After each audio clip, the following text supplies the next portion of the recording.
When actions speak and silence liberates, the sacred geometry of boundaries. There is a threshold in every soul's journey where words lose their power. Not because language is inherently weak, but because the listener has already decided not to hear. In that moment, the most potent form of communication is not another explanation, apology, or plea. It is silence. It is departure. It is the final, embodied act of self-respect. We live in a culture that overvalues speech and undervalues embodiment. We are taught to believe that if we just say the right thing, if we explain ourselves clearly enough, cry hard enough, scream loud enough, we will finally be understood. But this belief is a trap.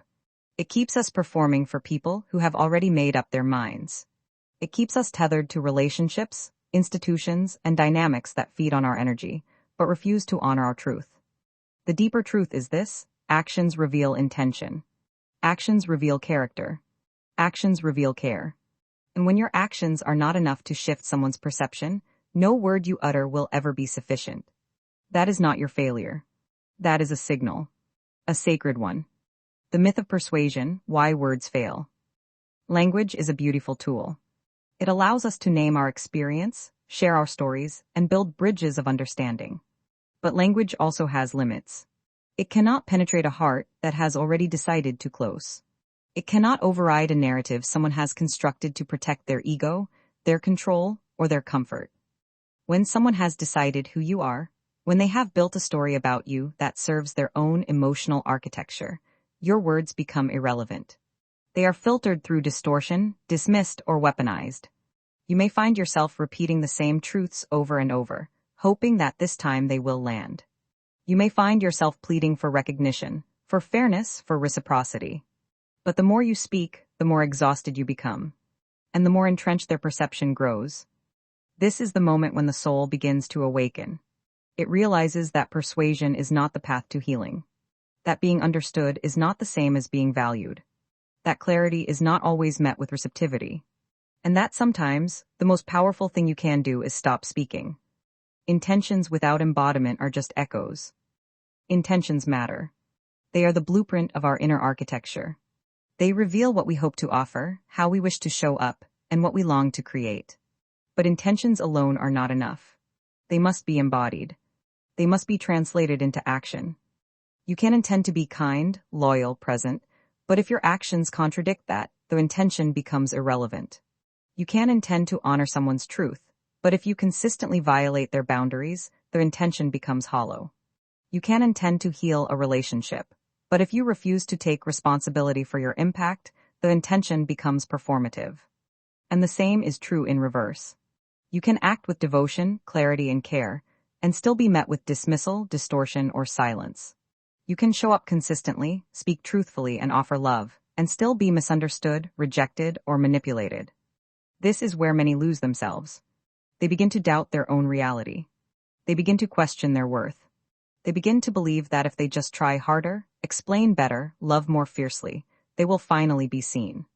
But this belief is a form of self-abandonment. It keeps you chasing validation from someone who has already chosen not to receive you. The sacred geometry of boundaries. Boundaries are not punishments. They are the sacred geometry of self-respect. They define where your energy ends and another's begins. They protect your essence from distortion. They honor your rhythm, your truth, your emotional ecosystem.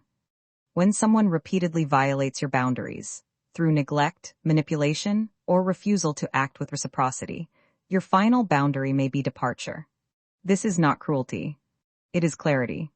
It is the soul saying, I will not contort myself to be legible to someone who refuses to read. I will not betray my own rhythm to be accepted by someone who thrives on distortion. Walking away is not abandonment. It is the final, clearest action. It is the embodiment of discernment. It is the moment when silence becomes your most articulate expression. The ritual of walking away. There is a mythic quality to walking away. It is not a casual decision. It is a ritual, a rite of passage, a reclamation of your inner authority. When you walk away, you are not just leaving a person, a situation, or a dynamic. You are leaving behind the illusion that your worth is negotiable. You are leaving behind the belief that you must perform to be loved. You are leaving behind the hope that someone else's recognition will complete you. Walking away is not an act of bitterness. It is an act of clarity. It says, I have shown you who I am. I have acted with integrity. I have loved with presence. And if that is not enough, then I will not betray myself by staying. This is not easy. It requires grief. It requires courage. It requires the willingness to sit in the silence that follows and trust that it will lead you home. The grief of unreceived truth. After the walking away, there is grief. There is the ache of all the words you never got to say, or said too many times. There is the sorrow of realizing that your truth was never truly received. There is the mourning of a connection that could have been, but wasn't. This grief is sacred. It is not something to bypass or suppress. It is the emotional residue of your embodiment. It is the echo of your care. It is the evidence that you showed up fully, even when it wasn't reciprocated. But within this grief, there is also spaciousness. There is the return of your own rhythm, no longer distorted by someone else's resistance. There is the quiet joy of remembering who you are, outside of their perception. There is the liberation of no longer performing for someone who refuses to witness. The return to inner authority. When you stop trying to be understood by someone who has chosen not to understand you, you return to your own center. You begin to listen to your own voice again. You begin to trust your own rhythm. You begin to honor your own truth. This is the essence of inner authority. It is not about control. It is not about dominance. It is about alignment. It is about living in accordance with your values, your intuition, and your emotional integrity. Inner authority is what allows you to walk away without bitterness. It is what allows you to grieve without losing yourself. It is what allows you to love without abandoning your own needs. It is what allows you to speak when it matters and remain silent when it doesn't. The power of silence. Silence is often misunderstood. It is seen as passive, weak, or avoidant. But silence, when chosen with clarity, is one of the most powerful forms of communication. Silence says, I will not argue with distortion. I will not plead for recognition. I will not explain my worth. I will not perform for acceptance. Silence is the final boundary. It is the moment when you stop trying to be legible to someone who refuses to read. It is the moment when you stop offering explanations to someone who has already closed the book. Silence is not the absence of care. It is the presence of clarity. It is the embodiment of discernment. It is the ritual of returning to yourself. The invitation of discernment. Discernment is the ability to see clearly, to feel deeply, to know what is true, even when others refuse to acknowledge it. Discernment is what allows you to recognize when your actions are no longer being received. It is what allows you to honor your boundaries without guilt. It is what allows you to walk away with integrity. Discernment is not judgment. It is not condemnation. It is the quiet knowing that arises from emotional intelligence, spiritual maturity, and lived experience. It is the compass that guides you through complexity. It is the lens that helps you decode distortion. It is the voice that whispers, you are not here to be consumed. You are here to be whole. The path of wholeness. You are not here to convince anyone of your worth.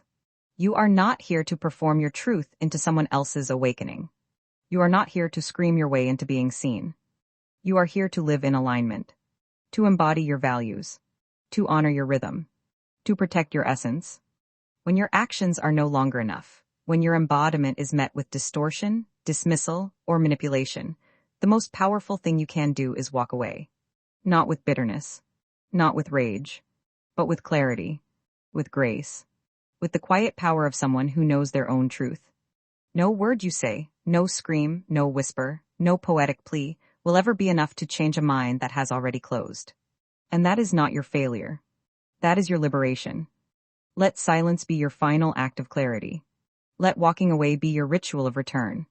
Let your boundaries be the sacred geometry that protects your wholeness. And let your life be the embodiment of truth, spoken not in words, but in the quiet, unwavering rhythm of your actions.